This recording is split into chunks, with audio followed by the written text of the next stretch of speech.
स्वागत है आप लोगों हमारे चैनल पर। दोस्तों, पीएम केयर फंड्स के बारे में आप सब तो जानते ही हैं। जब भारत में कोरोना का हाहाकार शुरू हुआ था तो हमारे प्रिय प्रधानमंत्री ये कहा कि हमारी आर्थिक व्यवस्था इस वक्त कोई काबिल नहीं है कि हम इस कोरोना के खिलाफ लड़े, और हमारी लड़ाई में मदद करने के लिए डोनेट कीजिए पीएम केयर फंड्स में। तो हर भारतीय ने, बड़े से बड़ा आदमी से लेकर छोटा सा छोटा एम्प्लॉय ने इस पीएम केयर फंड्स में डोनेट किया। पर आज जब सवाल ये किया जा रहा है कि इसका अकाउंट्स किधर है, किधर गया ये पैसा, तो ये लॉ निकाला जा रहा है कि ये पीएम केयर फंड्स पार्लियामेंट के सामने नहीं आएगा। इसी से फ्रस्ट्रेट होते हुए महुआ मित्रा, जो मेंबर ऑफ पार्लियामेंट है, उसने बहुत सारे खुलासे किए और इसका जवाब मांगा है हमारे गवर्नमेंट से।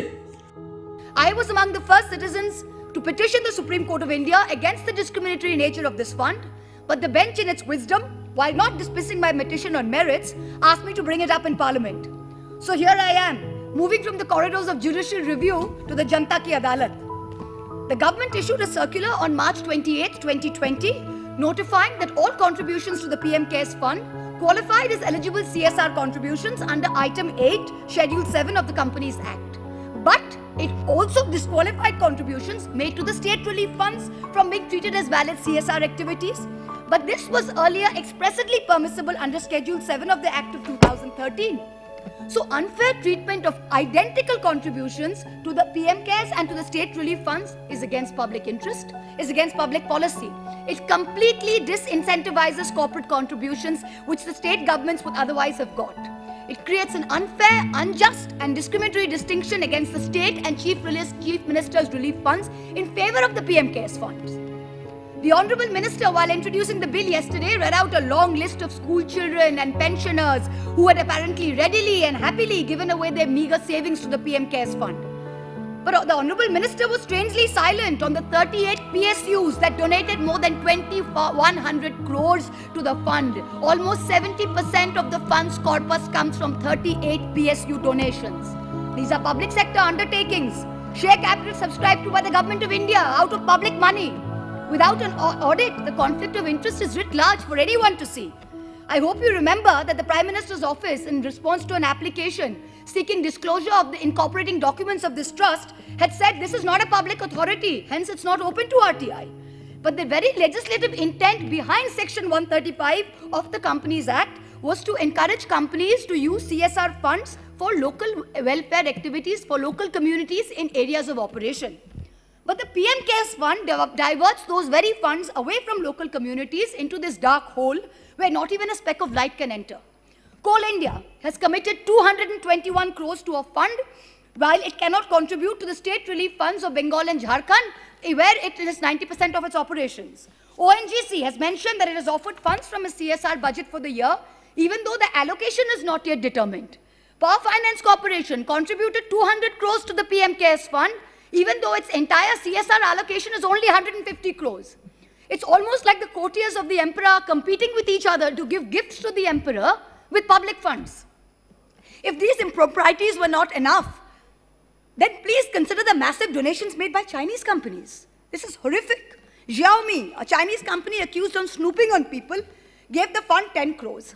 TikTok, currently banned by this government only a few weeks ago, gave 30 crores. Huawei, banned around the world for its well-documented links to the Chinese army, gave 10 crores. Why did you take this money from our enemies? Why don't you return this tainted money? I'm sure no dying Indian would want to be on a ventilator paid for by enemy money at this time. Would they? Right. I ask you, you say you have put 2,000 crores towards the purchase of 50,000 ventilators. Please lay on the table of this house how many ventilators have been physically delivered, to which hospitals, to which states.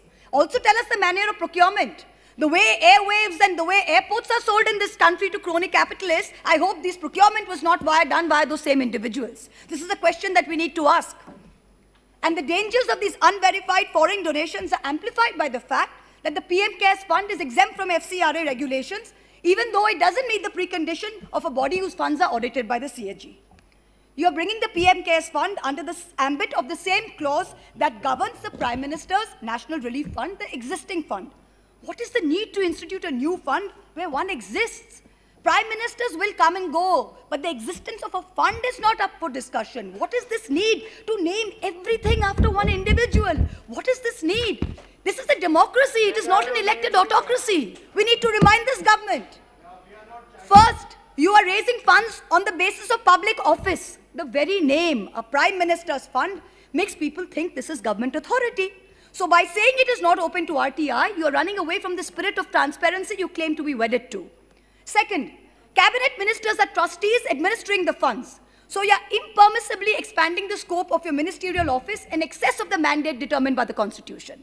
The third, you are commandeering resources. Donations are done by default. A circular issued on April 17 by the Department of Revenue under the Ministry of Finance told every officer and staff of the Government of India to contribute 1 day's salary till March 21.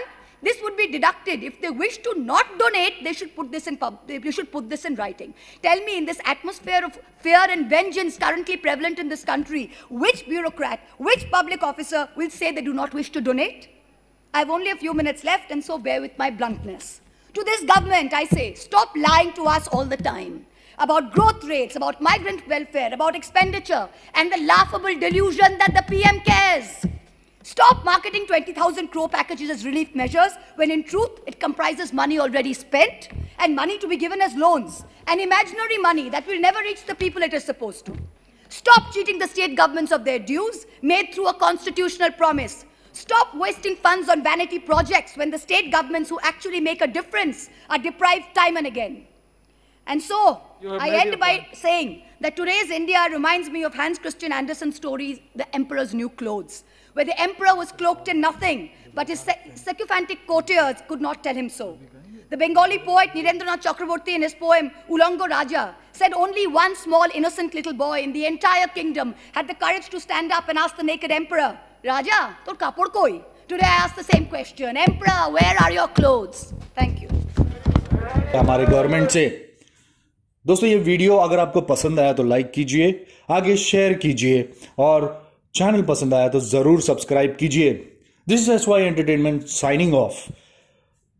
जय हिंद, जय भारत।